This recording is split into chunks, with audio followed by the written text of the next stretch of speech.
Finally गाड़ी लेने के बाद आज मेरे को पहली बार मौका मिल रहा है जब मैं अपनी कार को 600 किलोमीटर एक दिन में ले जा रहा हूँ। हालांकि एक तरफ का रास्ता हमारा 300 किलोमीटर है, आना 300 और जाना 300, बट फाइनली आज मैं टेस्ट कर पाऊँगा कि गाड़ी में मुझे कंफर्ट कैसा मिल रहा है, ड्राइविंग एक्सपीरियंस कैसा है, क्या माइलेज मिल रही है। तो आज A to Z चेक करेंगे इस ट्रिप में और पता लगाएंगे कि इस गाड़ी में हमें क्या इश्यूज़ मिल रहे हैं और क्या एडवांटेज मिल रहे हैं। तो हमारी गाड़ी खड़ी है यहाँ पे, जैसे कि आप देख सकते हो पूरा चमका के ला रखा हूँ।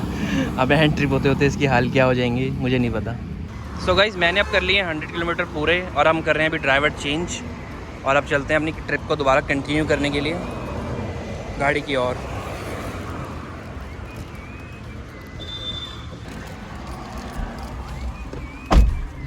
सो अभी टी ब्रेक के बाद हम आ गए हैं वापस गाड़ी में और गाड़ी की एवरेज 100 किलोमीटर के बाद अब जाके हुई है 18। मे भी अगर किलोमीटर ज़्यादा बढ़े तो ज़्यादा एवरेज बढ़ सकती है, लेकिन सो आई होप ये आगे बढ़े। और हमारा ड्राइवर भी चेंज हो चुका है तो थोड़ा ड्राइवर के हिसाब से भी माइलेज बढ़ सकती है। अच्छा ड्राइवर अच्छी है। बस फाइनली हम अपनी डेस्टिनेशन में पहुंच गए हैं, लेकिन हमारा पेट्रोल का 1 पॉइंट नीचे गिर चुका है। अब आप करो थोड़ा सा दर्शन हरिद्वार के और मनसा देवी के, उसके बाद हम हो जाएंगे रिटर्न। फिर मैं आपको दूंगा इसके और रिव्यू।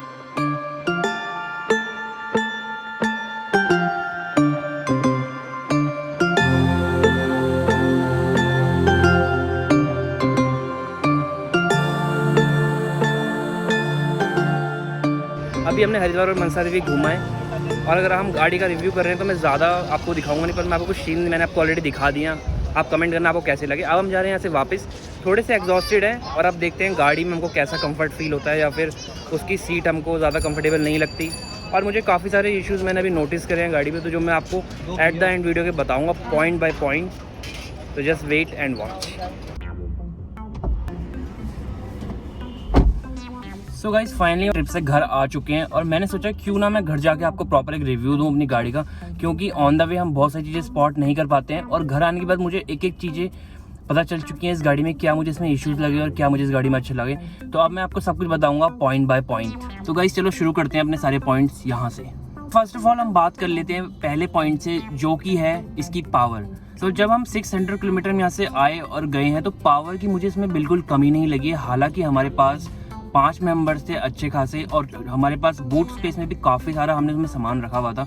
उसके बाद भी गाड़ी में मुझे कोई ऐसा इशू नहीं आया कि मैं स्पीड दे रहा हूँ तो मुझे ऐसे लगे कि यार गाड़ी बहुत ज़्यादा पावर नहीं दे पा रही है और जनरेट नहीं कर पा रही है और बहुत ज़्यादा मुझे खींचना पड़ रहा है। तो पावर के मामले में मुझे ऐसा कोई सिंगल जगह भी इशू नहीं आया। तो गाड़ी पावर के मामले में बहुत अच्छी है।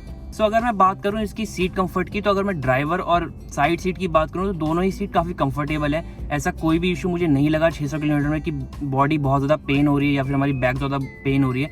हाँ, अगर आप बहुत लंबा सफ़र कर रहे हो एक दिन में 600 किलोमीटर वन साइड का, तो आप थोड़ा बहुत कुशनिंग करा सकते हो, सीट कंफर्ट और बढ़ा सकते हो। अदरवाइज़ अगर आप एक फैमिली के लिए कार ले रहे हो और छोटे मोटे ट्रिप्स कर रहे हो लाइक 600 एक तरफ का 300, तो ये सीट कंफर्ट आपको परफेक्ट मिलेगा। और अगर मैं बात करूँ आपसे इसकी बैक सीट की, तो काफ़ी लोग कहते हैं इसका थाई सपोर्ट कम है। हाँ, हल्का सा थाई सपोर्ट कम है, पर मैंने अपनी फैमिली से जब पूछा कि क्या आपको थोड़ा सा भी इशू हुआ इसमें, तो उन्होंने बोला कि नहीं, हमें कोई इशू नहीं हुआ। एक्चुअली क्या होता है कि जब आपको नॉलेज होती है ज़्यादा उन चीज़ों की, जैसे आपको पता हो कि थाई सपोर्ट भी होता है, ये भी होता है, तो आपको ना इशू ज़्यादा फील होते हैं। लेकिन अगर आपको पता ही ना हो कि ऐसी कुछ चीज़ें होती भी हैं तो इंसान रिलैक्स कर सकता है उस चीज़ में। तो अगर मैं एज ए नॉलेजेबली बात करूँ तो ऐसा कोई इशू नहीं होता बहुत ज़्यादा, आपको थाई सपोर्ट के बिना दर्द हो रहा हो या कुछ हो रहा हो तो 600 किलोमीटर्स तक ट्रिप में आपको कोई भी इशू इसमें नहीं होने वाला है। सो गाइज अब हम बात करते हैं इस गाड़ी के सस्पेंशन के बारे में। इस गाड़ी में हमको दिए गए हैं स्टफ सस्पेंशन, और जिससे बोला जाता है कि गाड़ी हल्की फुल्की हिलती है। और मैंने पर्सनली खुद फील किया कि जब मैं गाड़ी ड्राइव कर रहा था ना, तो मुझे छोटे छोटे गड्ढों में भी गाड़ी बहुत ज़्यादा ऐसे ऐसे हिलते फील होती है, जिससे थोड़ा सा ना कॉन्फिडेंस कम हो जाता है इंसान का। अगर आपकी गाड़ी बहुत चिपक के चल रही है और आप स्पीड में भी चला रहे हो लाइक 80 से 100 और वो गाड़ी नहीं हिल रही है, तो आप बहुत ज़्यादा कॉन्फिडेंट रहते हो कि हाँ, मैं गाड़ी बहुत कॉन्फिडेंट चला सकता हूँ और मुझे ब्रेक मारने की वापस जरूरत नहीं पड़ती। और इग्निस में थोड़ा सा इशू मुझे बस ये लगा कि जैसे भी छोटा सा गड्ढा आता है तो गाड़ी थोड़ी सी ऐसे बम्प होती रहती है। तो मुझे ना ये 600 किलो में बहुत बड़ा इशू लगा कि गाड़ी ऐसे हो रही है। हालांकि ऐसे नहीं है कि आपको बहुत ज़्यादा झटके मिल रहे हैं या फिर आपको बहुत ज़्यादा इश्यूज हो रहे हैं, बट हाँ, जैसे एक होता है ना कि कंफर्ट, उसमें हल्का हल्का आपको झटके आते रहेंगे। तो मुझे थोड़ी सी ये डिसएडवांटेज इस गाड़ी की लगी। सो गाइस, इस 600 किलोमीटर की ट्रिप में हमने गाड़ी मॉर्निंग में भी चलाई है और गाड़ी रात को भी चलाई है। तो अब मैं आपको बताता हूँ इस गाड़ी के कुछ और इश्यूज जो कि मैंने नाइट में फील करे। तो नाइट में सबसे इंपॉर्टेंट आपको क्या होता है कि आपकी गाड़ी का विजन कैसा है, आपको लाइट्स कैसी रिस्पांस दे रही है। तो जब हमने रात को इसकी लाइट्स ऑन करी तो इसकी लाइट ने हमको इतना अच्छा रिस्पांस नहीं दिया है। आगे की रोड बहुत ज़्यादा विजिबल नहीं थी, इसकी लाइट थोड़ी कम लगती है मुझे। जब मैं चला रहा था तब भी मुझे थोड़ा इश्यूज आ रहे थे। हालांकि मैंने फिर फॉग लैंप ऑन करे और थोड़ी बहुत लाइट को सेट किया तो हल्का फुल्का मुझे सब विजिबिलिटी आ गई थी। पर स्टिल मुझे लगता है कि इसकी लाइट थोड़ी और ज़्यादा तेज़ होनी चाहिए थी, जिससे विजिबिलिटी और ज़्यादा बढ़ जाती और रात को कोई भी इस गाड़ी को चलाए तो उसको ज़्यादा इसमें कॉन्फिडेंस मिले। सो गाइस, अब हम बात कर लेते हैं इस गाड़ी की एवरेज के बारे में कि इस गाड़ी ने हमको पेट्रोल में कितनी average the. First of all मैं आपको बताना चाहूँगा कि एज एक्सपेक्टेड इस गाड़ी ने मुझे इस चीज़ में बहुत ज़्यादा खुश कर दिया है। मैंने सोचा था कि मैं इस गाड़ी का टोटल पेट्रोल फिल कराऊंगा तो जो कि 3500 में हुआ था और मुझे लगा शायद ये पूरा पेट्रोल खत्म हो जाएगा।